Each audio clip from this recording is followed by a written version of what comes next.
Vidas negras importam. Griot, Elísio Lopes Júnior. Não há nada a dizer que já não tenha sido dito. Ah, nós velhos temos muita pressa. A vida escorre em nossos dedos. E se tem uma coisa certa, dormindo, entre outras certezas, é que não sairemos dessa história com as mãos abanando. Não é essa história que vou deixar sobre o meu povo. Era uma vez um rebanho que, a vida inteira, atravessou o mundo procurando paradeiro. E pelo caminho escapou dos perigos e algumas vezes foi vencido. O rebanho tentou seguir o caminho, ignorando o uivo dos que desejavam devorá-lo. A travessia não tem fim, é o fim que acaba. Eles ainda não entenderam que nós já aprendemos, que é a união do rebanho que obriga o leão a se deitar com fome. Não seremos presas fáceis na boca dentada de ninguém. E só existe o futuro se o presente já for negro. A gente não aceita mais alimentar a ignorância de ninguém. Um dia, uma onda virá. E como uma enchente vai levar todo o nosso caminho, todo o pensamento perverso para bem longe. Essa onda vai começar dentro das cabeças. Como uma explosão do ori de cada um novo Aie se formará. Isso começará aqui entre nós. Precisamos aprender a abraçar os nossos e contar juntos a nossa versão dessa história. Griot, Elísio Lopes Júnior. Notas de escurecimento gerações. Esse programa ele tem o apoio da nossa web rádio. Todas as terças-feiras às 8 horas e às quartas-feiras às 17 horas temos a apresentação dessa nossa conversa, dessas nossas conversas assim.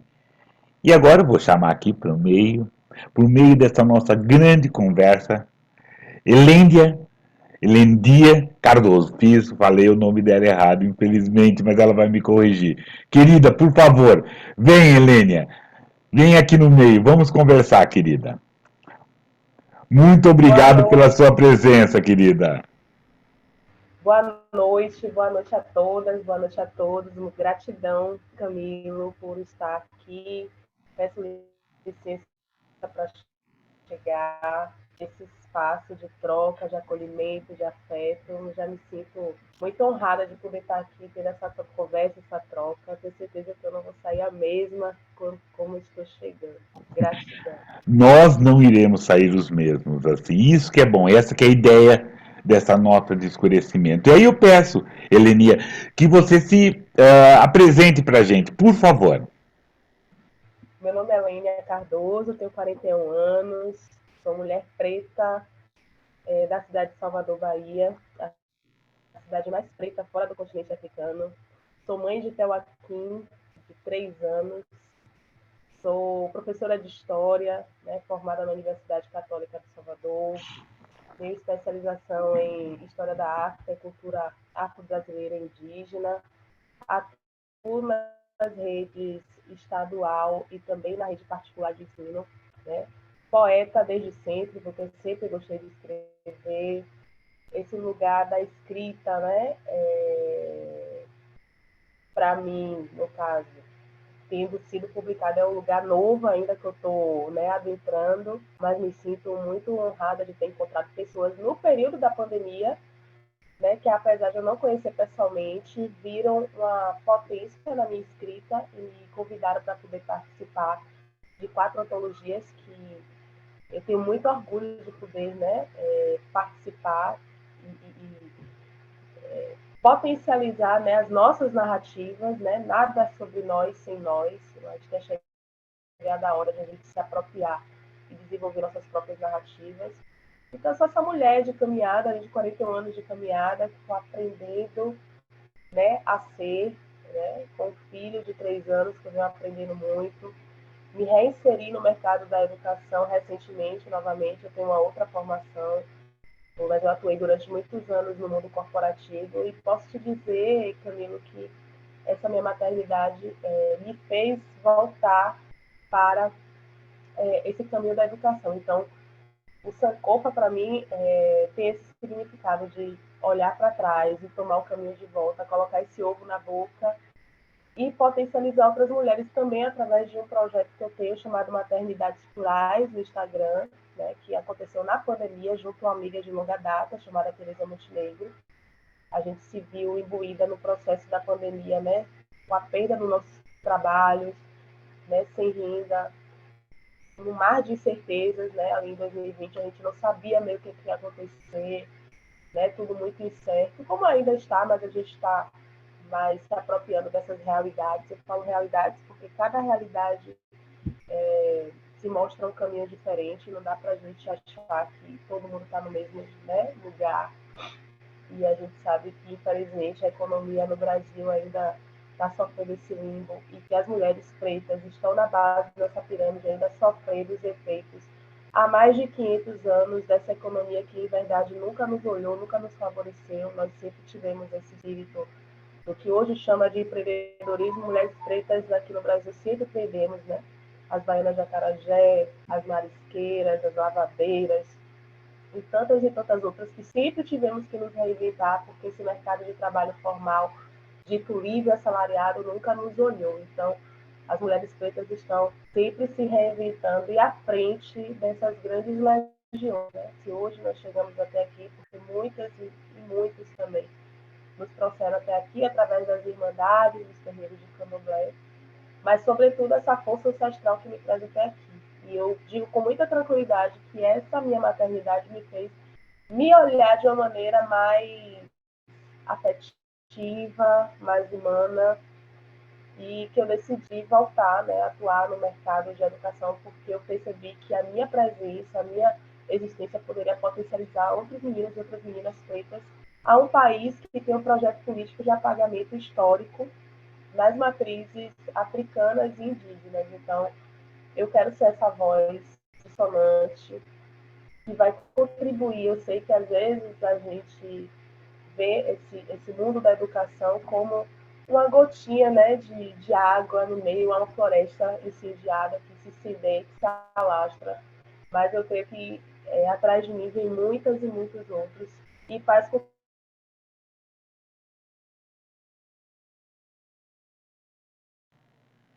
Oi. que a gente É. desenvolve ferramentas para poder Querida, estar, né, deu uma. olhando. Travou um pouco a sua fala. Você pode voltar a repetir? Que foi muito bonito aquele. Pode, O seu símbolo foi pode. da gotinha no incêndio. Continua daí, por favor. A educação é essa floresta, né, em chamas que se alastra, e a gente todos os dias temos que renovar a nossa esperança, colocando essa gotinha de água, né, essa seiva para poder estar despertando nos meninos e meninas, principalmente pretos e pardos do Brasil, essa esperança de fazer um país melhor. Né? Nosso país é tão rico, tão diverso, tão múltiplo, e está vinculado a esse projeto de apagamento de todas as nossas contribuições. Então, eu percebi a partir da minha gravidez, né, o meu próprio renascimento. Eu gosto de dizer que eu renasci através do meu filho, né, de retomar esse projeto político que, em verdade, já vi em mim, mas eu precisei gestar para eu poder me apropriar do meu projeto de vida, da minha missão de vida, que é ensinar, que é algo que eu adoro fazer, faço com muito prazer. E é isso. E querida, no dos nossos aquecimentos, você estava falando da sua trajetória.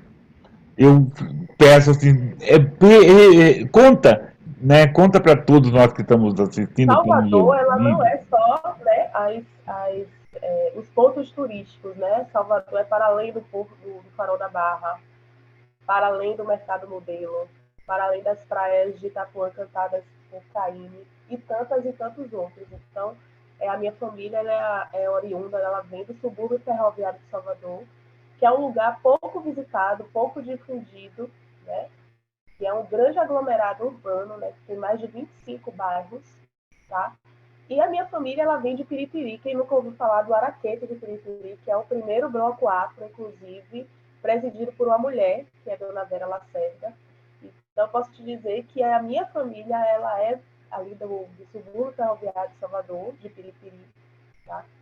E que muita da minha formação, ela vem desse lugar. Por quê? Apesar de que eu fui morar mais no centro da cidade, consequentemente, nos finais de semana, eu sempre estava na Praça da Revolução, onde foram as minhas primeiras quedas, né, as minhas primeiras voltas de bicicleta.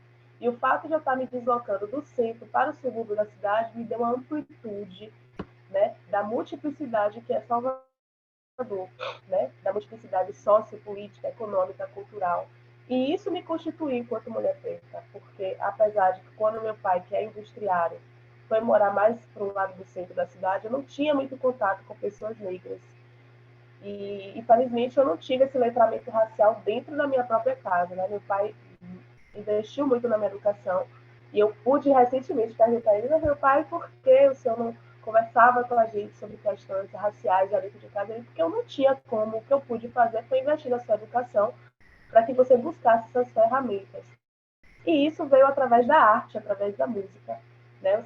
Meu pai sempre me incentivou muito a literatura, então eu sempre li muito, mais escritores e escritoras brancas, né? Como Cecília Meirelles, a própria Clarice Lispector, e tantas outras. Porém, quando houve aquela explosão da Axé Music no Brasil, ali no final dos anos 80 para o início dos anos 90, eu tive contato com o disco do Bloco Afro-Lodum chamado O Movimento, e foi uma grande explosão cultural, uma grande mudança de perspectiva que invadiu nossas televisões, invadiu as nossas programações de rádio. E através dessas letras do bloco Afro-Lodum, eu mesmo menina, eu tinha 14, 15 anos, 13, 14, 15 anos, eu pude despertar em mim, né, aquela, não só a consciência negra, mas uma autoestima, ainda que eu não soubesse exatamente do que se tratava, eu conseguia me ver naquelas letras e naquelas pessoas que estavam cantando e tocando aqueles tambores. Eu percebia que ali existia uma mensagem sagrada sobre a minha ancestralidade, ainda que eu não tinha consciência plena do que estava ali. Mas ao contemplar a capa do disco e a cada letra, eu percebi ali como se eu estivesse tomando o caminho de volta. Muitas das vezes isso é feito de uma forma inconsciente, e isso é importante para a gente perceber como a arte, como a cultura, como o cinema, a literatura, a estética também, que muitas das vezes pessoas pretas elas são imbuídas para essa construção racial através da estética, mas não só através dela. E eu fico até arrepiada de falar nisso, porque o Olodum é um bloco aqui, não só em Salvador, mas para o mundo, que despertou muitas cabeças, muitas consciências, né? Despertou muitos oris, né? Ele soou muitos cabelos, e isso tem uma significância muito grande. Então, assim, não só como o próprio Olodum, mas o próprio Ileaê, né? De a gente ter um concurso da deusa do ébano, né? Para mim, que cresci, infelizmente, assistindo programas de televisão onde mulheres, né, que pareciam que eram da Escandinávia, dominavam as TVs, né, no horário da manhã e da tarde. A gente não se via literalmente, eu, uma menina preta dos anos 80, dos anos 90, e poder saber que existia um concurso de beleza que enaltecia características essencialmente negras. Então, isso dá uma quebra de paradigma. Eu me lembro também de Dona Arani Santana, que é uma das membros fundadoras do bloco Afro Ileaê, quando ela ia buscar o filho dela, Tigana Santana, que é um grande cantor, filósofo, né, escritor, e ela ia ali nos anos 90 com seu turbante, com as suas estampas africanas, e eu via aquela mulher indo buscar o filho dela. Eu não entendia o que aquelas estampas queriam dizer, mas tinha um impacto, como tem na minha cabeça, muito grande, porque não era tão comum as pessoas se vestirem, né, com estampas africanas, era algo muito restrito, você não via muito isso na cidade. Então, quando eu ia embora para casa, eu chegava na escola e via aquela mulher, né, em plenos anos 80 ali, num bairro considerado nobre, né, que era uma escola particular, e de ver ela com toda essa indumentária, né, com aquele, como ela diz, né, ela fala muito assim, negona mal assombrada, com o beiço na diagonal, ou seja, com toda a sua autoestima, com o seu ombro erguido, indo buscar o seu filho, isso tem um impacto no meu imaginário, na minha constituição, ainda que eu não soubesse exatamente o que aquilo significava. Isso me deu uma referência de negritude. Eu posso dizer que uma das minhas referências de mulher que me constituíam na questão estética, e depois que eu fui entender o que era o Bloco Afro Ileaê e toda a sua importância de entrar no carnaval, um bloco único e exclusivamente feito por homens e mulheres pretas, que vai quebrar, vai questionar esse lugar do carnaval para além da jocosidade, da brincadeira, mas também como espaço político, porque o carnaval também é um espaço político, né? Ele reflete o seu tempo, as suas reivindicações. As pessoas pretas, elas só eram permitidas para poder carregar os carros alegóricos, segurar os cordões, e quando um grupo de homens e mulheres pretas, em plena ditadura militar, eu penso que, mais uma vez, a meu se esqueceu que vivemos uma ditadura militar e que pessoas eram impelidas de estarem colocando as suas ideias, né, se autoafirmando. E utilizar esse espaço do carnaval como espaço político, isso é muito significativo, em plenos anos 70, né? Dos Black Panthers, de colocar os cabelos. Quer dizer, se hoje a gente tem uma geração que tem liberdade de utilizar os cabelos, todas as cores, de ser e estar, de ter essa multiplicidade, de exercer as suas negritudes. Eu falo negritudes porque, mais uma vez, eu gosto de dizer que a experiência da negritude não é universal, a gente tem uma amplitude, né, em relação a esse ser e estar preto e preta no mundo. Porém, eles são revolucionários nesse sentido, né? O primeiro bloco afro no Brasil, né, de homens e mulheres pretas que vai fazer esse enfrentamento na avenida. Então, isso é muito significativo, né? Tanto o governo do Ileaê, como a Arani Santana, como o João Jorge do Olodum, como a própria Vera Lacerda, que foi a primeira mulher a constituir um bloco afro, presidido por mulher, inclusive no subúrbio ferroviário de Salvador. Então, essa, para mim, são as grandes referências que me constituíram. Foi a música que despertou a minha consciência política e a minha autoestima enquanto mulher preta. Muito, desculpa. É muito interessante essa questão dessa não universalidade do ser negro, ser negra, né? Porque eu estou aqui em São Paulo, tem uma vivência aqui em São Paulo, a gente tem a vivência que a gente tá vendo, e graças ao Nota a gente está trazendo ou tentando buscar experiências, e o ser negro é difícil do sul ao norte. E são dificuldades diferentes, são situações diferentes, e o se manter negro, né? Que primeiro você se descobrir negro é um momento, e o se manter negro com todas as claridades que nós sofremos são exercícios diferentes, mas é interessante esse quilombo para a gente poder trocar. Querida, e essa sua experiência, essas suas multiplicações, essas suas inspirações, onde como você pode mostrar isso na sua literatura? Vou voltar, né? Engraçado que assim, eu sempre escrevi, né? Sempre a escola com esse Oi, querida, tá um pouquinho cortando a sua ligação. espaço de Desculpa. travessia, como eu sempre me passei, né? E aí eu vou acessar, se quiser que eu volte, Volta, eu volto, volta, por melhorou? favor. Volta contando essa sua experiência. Você estava falando que você sempre gostou de ler. Eu sempre fui muito estimulada à literatura, né? E professores que sempre conduziram esses saberes de uma maneira muito interessante. Né? Mas quando eu acesso a universidade, hoje eu consigo fazer essa leitura, que é uma universidade extremamente embranquecida. Eu não tive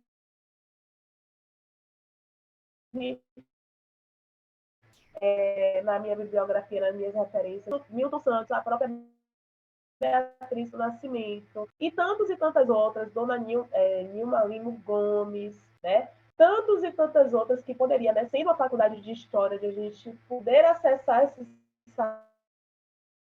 saberes, a gente eu percebo somente quando eu saio da universidade esses epistemicídios, né? Esses roubos de conhecimento que nos é tirado. Mas nada que o tempo, né? E o nosso foco não nos traga de volta aquilo que acharam que iriam nos tomar. Então, o que acontece? Para mim, a escrita sempre foi esse lugar de cura, Se eu estou muito triste, se eu estou melancólica, a escrita é esse lugar que eu consigo me derramar, me colocar. Que eu consigo também enaltecer a minha beleza, mas eu consigo também transmutar as minhas singularidades, minhas inquietações, porque ser mulher preta no Brasil, né, e especificamente Salvador, porque eu, infelizmente, também eu consigo verificar que Salvador, com certeza, é uma das cidades mais racistas do Brasil. Eu digo isso porque nós temos 473 anos e nunca elegemos, por exemplo, um prefeito ou uma prefeita negra. Que cidade é essa, né? Que tem 80% de pessoas pretas e nós mesmos, né, no senso comum, não consegue colocar uma pessoa em que a gente possa se ver. Isso é muito significativo. Então, assim, quando a gente vai olhar as estrelas da dita Axé Music, quem são essas pessoas? Quem são as pessoas que estão nos espaços de poder, né? Que têm o poder de decisão? Não são pessoas pretas. Muitas das vezes a gente fica só no lugar do entretenimento, né? Dessa cultura que gostam de consumir, mas não gostam de enaltecer, de pagar o valor devido. Nós estamos nos filões do desemprego, né? Da moradia precária, do não saneamento básico. Então, eu me sinto muito à vontade de dizer que, infelizmente, essa Salvador que é tão cantada, tão enaltecida, inclusive por pessoas brancas, tá? É uma Salvador desigual, Salvador pobre, tudo falta e tudo transborda. Né? Salvador é isso. Salvador tudo falta e tudo transborda. Não tem que não chegue aqui e diga essa terra tem uma magia, tem uma beleza. E mesmo sendo moradora, né, sendo munícipe da cidade, eu consigo perceber isso. Não tem uma vez que eu falo olha da parte alta a cidade, né, do elevador a me encante inúmeras vezes. É uma imagem que eu vejo inúmeras vezes e que eu consigo me encantar também inúmeras vezes. Você consegue me ouvir? Deu uma cortada assim no fluxo da sua fala, mas foi muito interessante dessa questão de você estar nos trazendo, né? Porque e é interessante que você mesmo nos apresenta Salvador, por exemplo, como a cidade mais negra fora da África, e aí você mesma, que aí você tem esse lugar de fala, né, você também nos escurece que não é tão assim, né? Porque nunca se elegeu um prefeito negro. Na última eleição, olha, tinha duas candidatas negras que foram, mas não, nenhuma das duas, né, conseguiram conquistar os votos de uma maioria que são 80%. Então, o que é ser negro em Salvador, né? Também, o que é isso? Né? Inclusive, o que eu gosto também de notícia, que às vezes as pessoas têm a memória curta, é que a única vez que houve um prefeito negro na cidade foi na época da ditadura militar, né, que foi o professor Edivaldo Brito, que foi na época indicado por ACM, o avô, tá? Mas o professor Edivaldo Brito só ficou 6 meses. Só que ele fez duas grandes obras. Eu gosto de enaltecer os feitos de pessoas negras. Ele conseguiu ali canalizar, né, urbanizar todo o que a gente chama de Barroquinha, que é a Baixa dos Sapateiros, que já foi cantado por Caymmi. E também tem uma grande avenida aqui em Salvador, chamada San Martín, onde ele promoveu, né, o desenvolvimento, todo o saneamento básico dessa avenida que é enorme, que vai ali do Largo do Tanque até a Barros Reis. Quem é de Salvador vai entender o que eu estou querendo dizer. Então, são apagamentos históricos que muitas das vezes a gente tem, mas é importante que se diga que o professor Edivaldo Brito ele não foi eleito, né, pela Salvador. Ele foi um prefeito indicado, inclusive, na época da ditadura militar, né, que só atuou 6 meses, mas que desses 6 meses fez essas duas grandes obras. Então, Que chamávamos de prefeito biônico, né, na época. sim, prefeito calça curta. Então, eu gosto Exatamente. de trazer pessoas que chocam, né? Dizer assim, o que teve? O professor Edivaldo Brito foi prefeito de Salvador? Foi, durante 6 meses, indicado pela CM, né? Durante 6 meses. Mas ainda assim, como você mesmo colocou, né? Teve a professora Vilma Reis, que é maravilhosa, tem um trabalho incrível dentro do movimento negro, tá? que foi pré-candidato a prefeita de Salvador, inclusive não conseguiu, né, firmar essa candidatura. E a gente está nesse limbo aí, de uma cidade onde a gente coloca representantes que não vivenciam nossas dores, não conhecem as nossas demandas, né? Agora é período de eleição, vão, né? Fazem aquelas aparições bem pontuais e acho que é chegada a hora de a gente saber que cidade, que país, que estado é que a gente vai deixar para as nossas crianças, para as nossas próximas gerações. É importante a gente fazer essas leituras e fazer escolhas mais assertivas. Não dá mais para a gente ficar trocando voto, trocando favor. Acho que a gente já está pagando há mais de 500 anos esse tipo de comportamento, né? De descompromisso político, de tutela política. Qualquer política, eu vou lá de 4 em 4 anos, coloco, deposito meu voto, e aí eu não tomo mais conhecimento, eu não cobro, eu não verifico que leis estão sendo criadas, eu não tomo fé do desfacelamento das relações de trabalho, da degradação ambiental e tantas outras coisas. Então, acho que é importante a gente se ater e acompanhar, cobrar, sobretudo, enquanto sociedade civil organizada. Com certeza, porque esse clareamento que a gente exerce na política, a gente deixa eles tomarem conta. Né? Quanto menos a gente faz, menos a gente atua, mais eles tomam conta. Mais eles tomam conta. Querida, você pode nos dar um exemplo das suas obras, dos seus escritos? Declamar alguma coisa? Pronto, você me perguntou em relação a como tudo isso desemboca na minha literatura, né? Essa foi a primeira antologia que eu participei, que é Toda Palavra Dita ou Escrita Seja Amor, que é uma antologia que foi organizada pela professora Rosana Rodrigues, inclusive ela é professora de matemática, mas é uma ótima poeta. Então foi a primeira oportunidade que eu tive de divulgar. E o que me levou a esse livro? Eu fiz um vídeo, né? Eu fiz um escrito, na verdade, falando sobre a situação do menino Miguel. E é um caso que, infelizmente, que representa muito do racismo estrutural e estruturante do Brasil, né? A sua mãe, Mirce Renata, na situação de pandemia, empregada doméstica, trabalhando dentro do apartamento, né, da sua patroa, com seu filho, porque as escolas fecharam. Importante a gente perceber que dentro desse contexto tinham 3 gerações. A mãe de Mirce trabalhava para essa mesma família, Mirce e o menino Miguel, naquele contexto, né, em que a sua patroa está fazendo as suas unhas, né, o embelezamento das suas unhas, e que vai levar, né, cachorro para poder passear, e infelizmente, crime bárbaro com sua própria vida. E essa situação de mim me tocou muito. E a única forma que eu consegui ali colocar para fora foi escrever. Então, esse poema, Menino Miguel, foi o meu grito, o meu externalizar a minha revolta por eu ser uma mulher preta e que tenho um filho preto e que eu sei que daqui a algum tempo vai ser alvo do Estado, quer dizer, às vezes nem precisa essa criança crescer tanto, né? O menino Miguel só tinha 5 anos.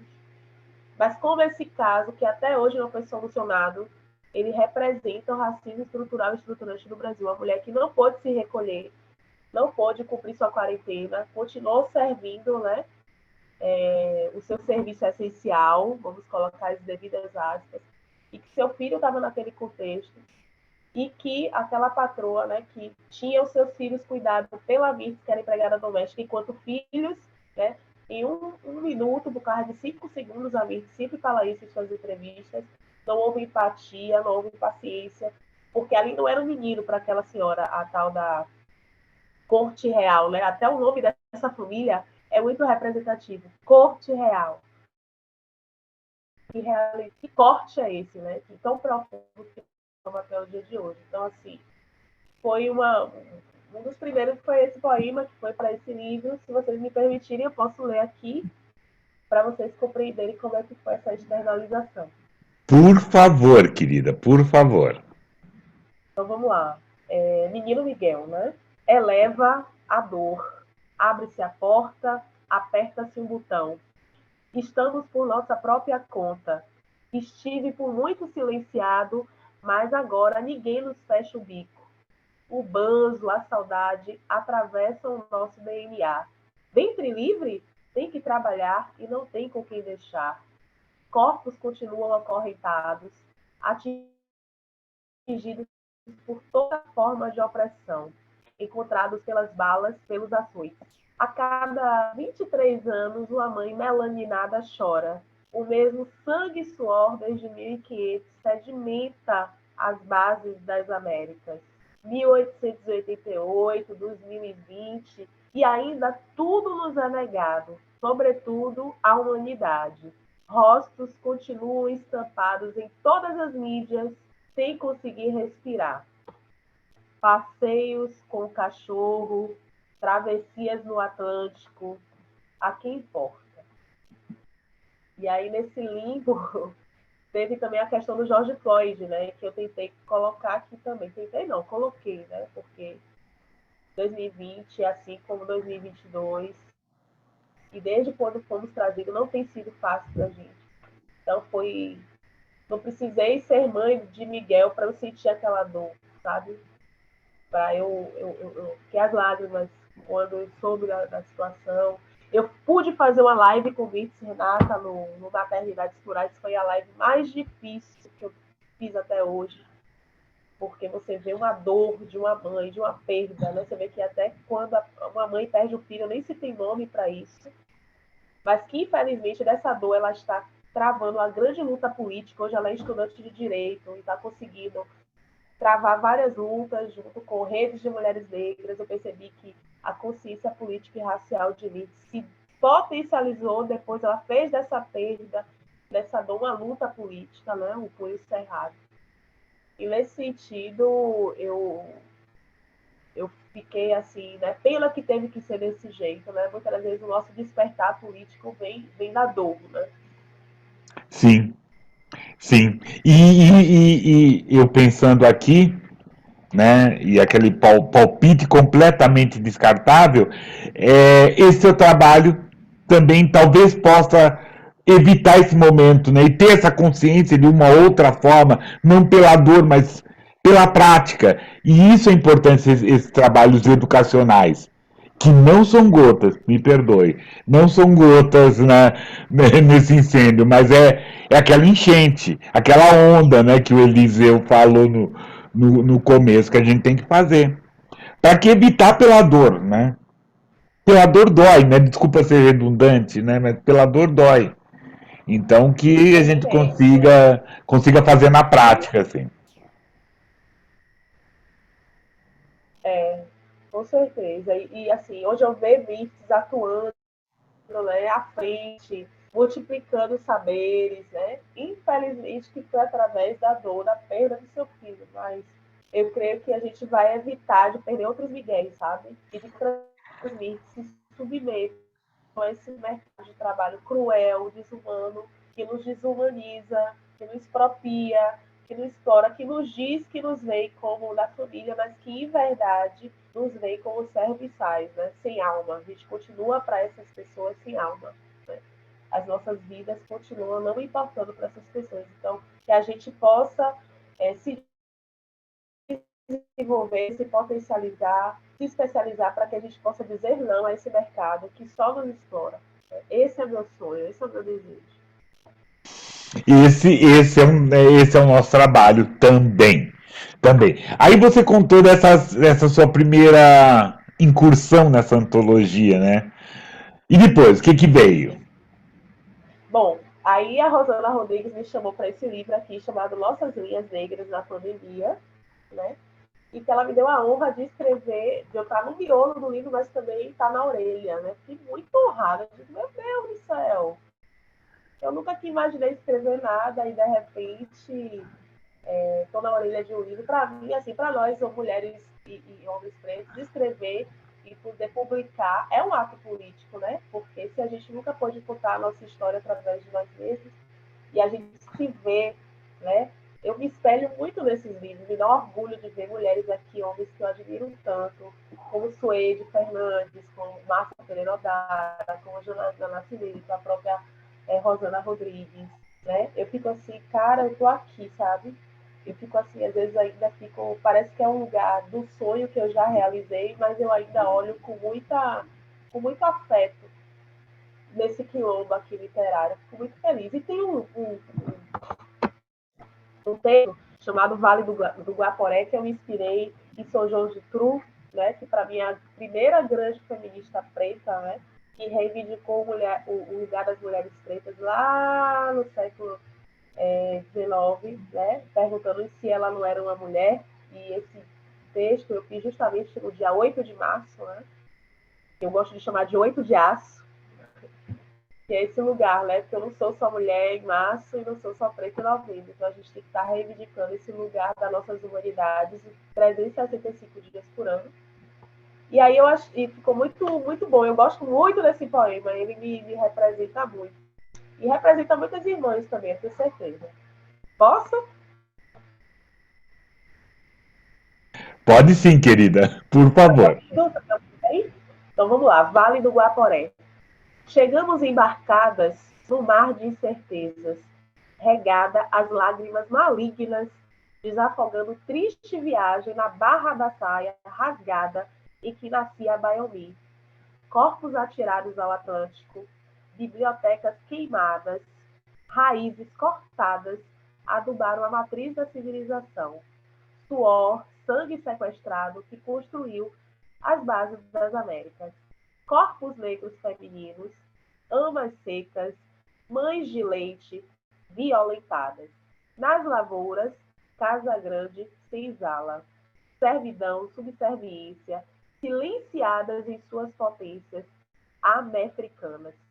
Sucumbem sob os índices de feminicídio, desemprego, encarceramento, assédios perversos, pandemônios, eis os cumes. Nem nos deixaram nos tornar mulher, Simone. Ateis, vem antes. Sem ajuda para subir nas carruagens, atravessar as poças de lama, um não lugar, torto arado, úteros escravizados, refugiados no vale do Guapuré. E eu, não sou uma mulher? Lindo, muito bom, muito interessante, querida. Vale do Guaporé, onde se organizou, né, o quilombo de Quariterê, de Teresa de Benguela. Então, quando eu vi, eu digo, Vale do Guaporé, mulher, eu acho que casa, acho que é uma boa para poder a gente estar enegrecendo esses 8 de aço, né? Não, escurecendo de janeiro a janeiro. Por Não, favor. de janeiro a janeiro. Não somos negros só um outro dia, não somos, né, não são mulheres só em 8 de março, né, às vezes em julho ou no Dia das Mães, né? Em todos os momentos, assim. Por gentileza, continue, querida.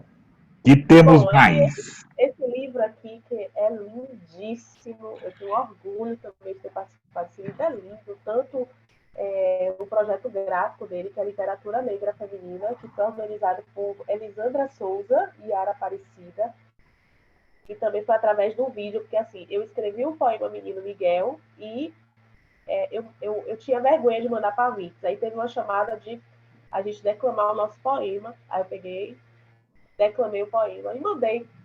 Foi na literatura negra feminina. Mas eu nunca imaginava que elas iriam publicar esses poemas.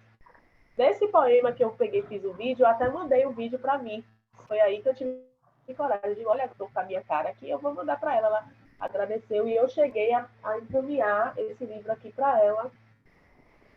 Mas esse livro ele tem um diferencial. Aqui tem uma linha do tempo, né? Desde Maria Firmina dos Reis até os dias de hoje, uma linha do tempo de todas as escritoras negras do Brasil. Elas tentaram fazer esse mapeamento histórico, que eu acho muito importante. Desculpa, deu um problema outra vez, querida. Você estava falando. As escolas aí, suas grades curriculares nas negras. Oi, querida. E, Deu uma aqui tem uma interrupção. linha do tempo, né? Isso. Repete, por gentileza. E agora, pronto. Esse livro, né, Literatura Negra Feminina, Poemas de Sobrevivência, organizado por Elisandra Souza e Yara Aparecida, traz uma linha do tempo, desde Maria Firmina dos Reis até os dias atuais, né, fazendo um mapeamento de escritoras negras, né, no Brasil. Infelizmente, as grades curriculares, que são grandes prisões, não inserem mulheres pretas dentro das suas bibliografias. Então, aqui é um trabalho de mapeamento, onde tem mais 30 autoras negras de vários lugares do Brasil, tá?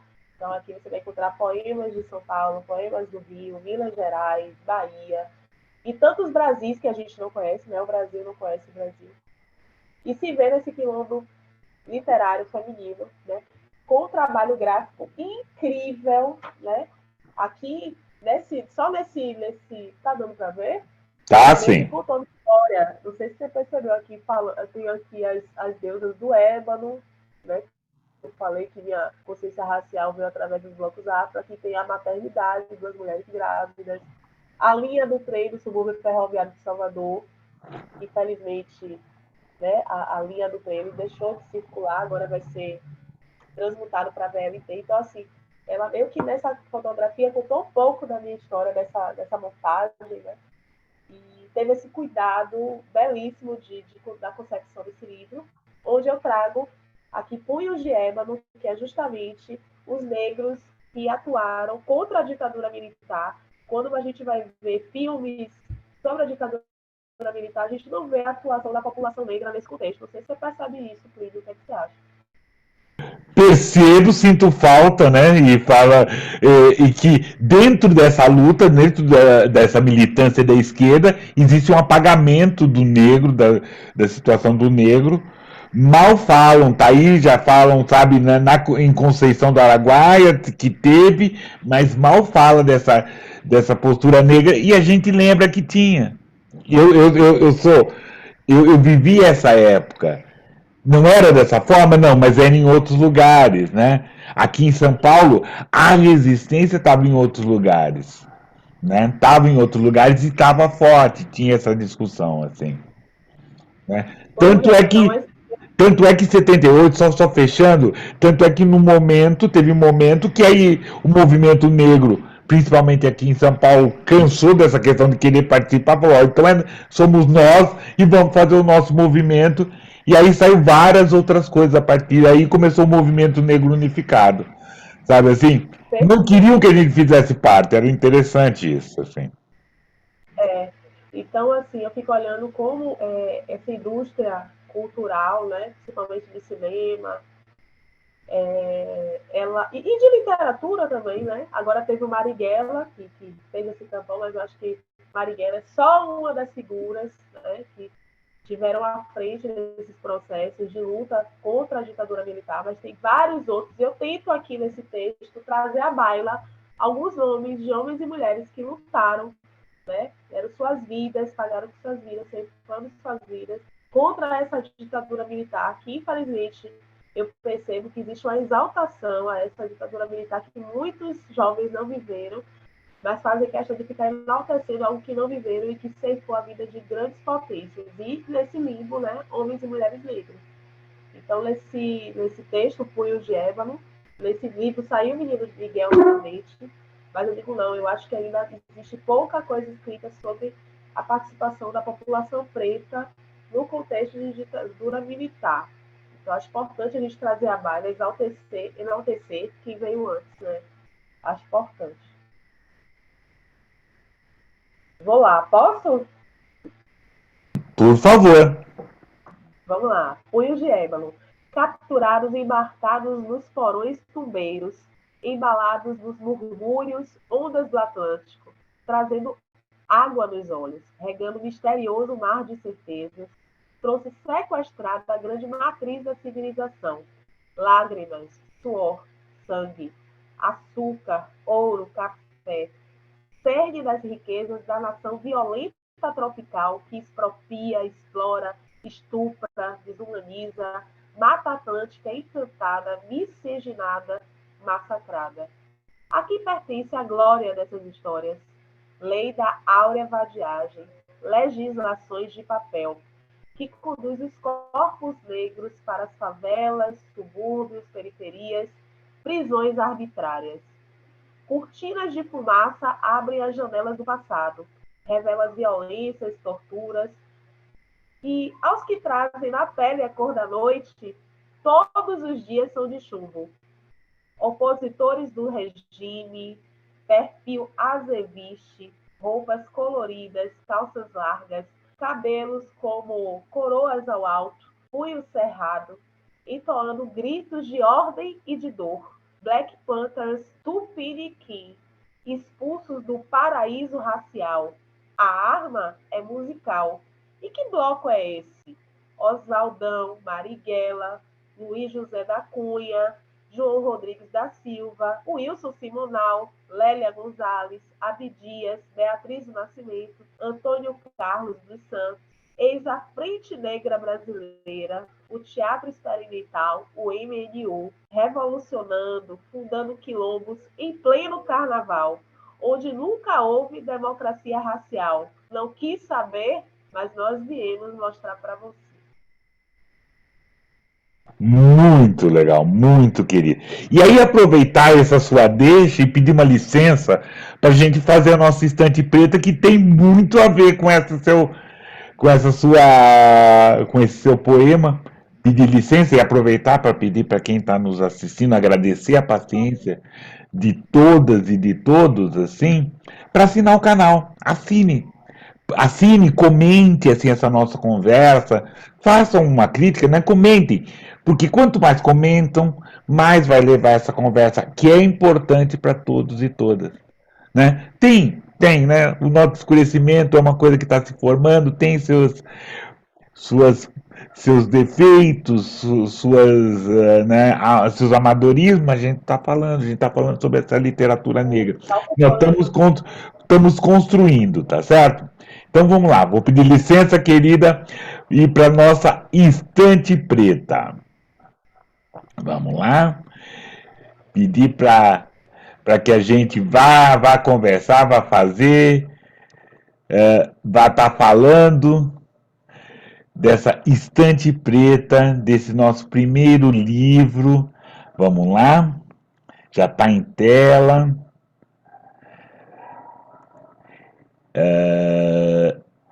Negritude, usos e sentidos. Kembeguelé Mugana, editora autêntica. O que foi? A partir de questionamentos, né? O que é ser negro? O que é essa negritude? Onde que ela conversa? Kembenguelé, perdão, debruça sobre a construção identitária do Brasil ao longo dos tempos, partindo do conceito de identidade, que é muito mais complexo. Esse ser negro, como que a gente estava falando, é diferente. Esse mês vocês viram, né? Tantos negros de diferentes lugares e todas suas trajetórias, daqui, de lá e de acolá. Esse ser negro, né, no Brasil, né? Essas diferenças linguísticas, psicológicas, sociológicas, culturais, políticas, né? E é bem, né? Kembeguelé, ele debruça sobre isso, ele fala sobre isso, ele percebe, ele lê, ele conversa essa história toda, né? Esse livro é de uma coleção Cultura Negra, que é uma obra importante. Então vamos lá. Negritude, usos e sentidos. Kembeguelé Munanga, editora autêntica. Esse outro, né? A história é feita por mãos negras. Beatriz Nascimento, organização Alec Ratiz. Essa pensadora insurgente à frente do seu tempo, Beatriz Nascimento, dedicou-se a resgatar a história do negro no Brasil. Algo ainda que está sendo construído por nós. Helênia Cardoso está ali, está nos falando sobre isso, como que é essa construção, quão penosa ela é, como atenta ela necessita que seja, né?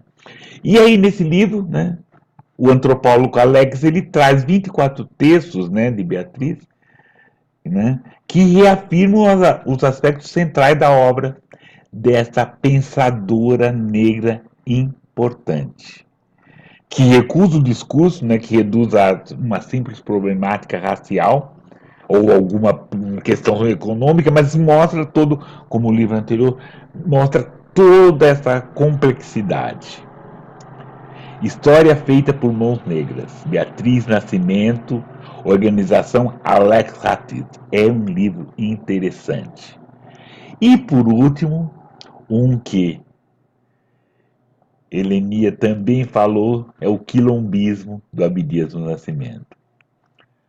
A resposta ao racismo institucionalizado em nosso país, esse livro, Abdias através dele, propõe soluções, antecipa temas e descortina novos horizontes.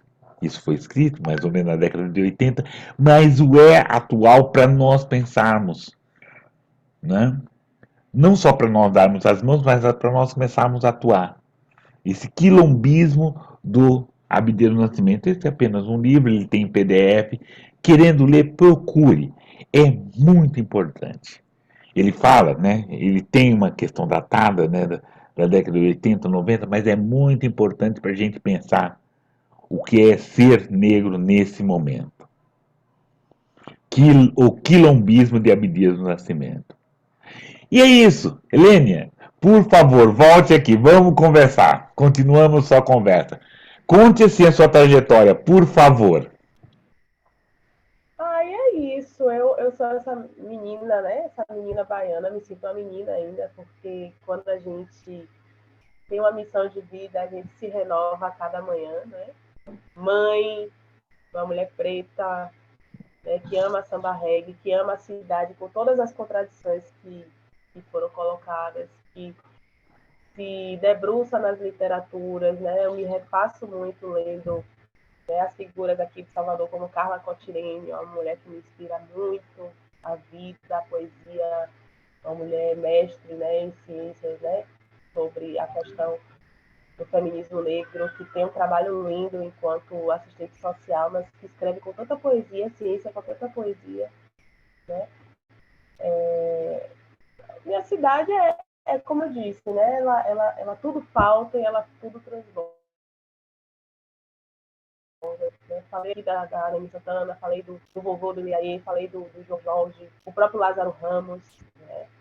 O próprio Aldri Anunciação, que escreveu a base do texto, né, para esse filme Medida Provisória, que eu saí do cinema As Lágrimas. Então, Salvador, quando se diz que é um polo cultural, artístico, um grande celeiro que fervilha, é porque o Brasil nasceu aqui, mas, sobretudo, eu creio que essa atmosfera preta de Salvador vai fazer essa grande nuance, que é o nosso grande diferencial, né? É uma cidade luminosa, uma cidade desigual, né? Que tem muitas barbáries que, infelizmente, vem, né, no limbo das violências urbanas. Sim, Salvador não é mais aquela que era cantada por Dorival Caymmi, né? A gente precisa colocar esse F5, se atualizar e olhar a cidade, problematizar a cidade também é amá-la, né? As pessoas acham que ou ame ou deixe, não é assim, né? A gente precisa sim problematizar as nossas questões e principalmente por quem nasceu e quem vive aqui, né? Eu ainda acho que Salvador ainda não olha, sobretudo, para artistas negros dentro das suas potências. Eu ainda vejo outras pessoas né, que não são especificamente negras levando os lindos, os loiros de toda uma cultura que é essencialmente negra. Né? Salvador é o que é, na sua culinária, na sua dança, na sua música, na sua essência, porque existe uma essência preta e que, infelizmente, os artistas de todos os segmentos que impulsionam e fazem essa cidade ter um diferencial, eu não vejo essas pessoas usufruindo das riquezas, tá, do que a gente produz. Infelizmente, essa problemática. Eu consigo falar isso de uma maneira muito tranquila, porque eu moro em Salvador há 41 anos e eu amo essa cidade. Então, eu consigo problematizar com muita tranquilidade, muito respeito, porque eu quero uma Salvador menos desigual para os nossos meninos e meninas, né? Eu trabalho com adolescente, com criança e percebo que ainda às vezes esse despertar político de que a gente, infelizmente, Salvador é a capital do desemprego no Brasil, né? Essa mesma cidade que faz o maior carnaval de rua do mundo e que atrai pessoas de todos os lugares do mundo, é essa cidade tão desigual. Então, a minha trajetória, ela vai também nesse âmbito de né? Ser uma pessoa que tem a referência do subúrbio ferroviário de Salvador, de que consegue ver Salvador para além do cartão postal, de ser uma mulher negra e perceber na pele, né, da cor da noite, como eu disse no poema, né? Para quem traz na pele a cor da noite, todos os dias são de chumbo. Não tem um só dia que a gente não tenha que estar fazendo esse enfrentamento sob o ponto de vista racial e também de identidade enquanto mulher preta, né? Porque essa é uma construção de todos os dias. Então, eu procuro prestigiar, né, as pessoas negras, por exemplo, os saraus da cidade que são promovidas por pessoas negras, como o Sarau da Onça, que acontece no bairro aqui de Salvador chamado Sussuarana, né? O professor Nelson Mata também foi uma grande referência para mim, um professor de português. Ele é do Paraná, mas ele faz é um grande agitador cultural. Ana Jara Tavares, o próprio Sandro Suarana e tantas outras, né? A cidade realmente fervilha essa cultura e o que eu posso fazer é justamente estar enaltecendo essas pessoas. Essa minha função na publicação de livros é muito recente. Eu sempre me identifiquei, Plínio, como amante das artes. Nunca como ainda tenho essa dificuldade de me ver quanto artista e quanto escritora, mas eu estou me apropriando desse lugar porque ele também é meu. Eu acho que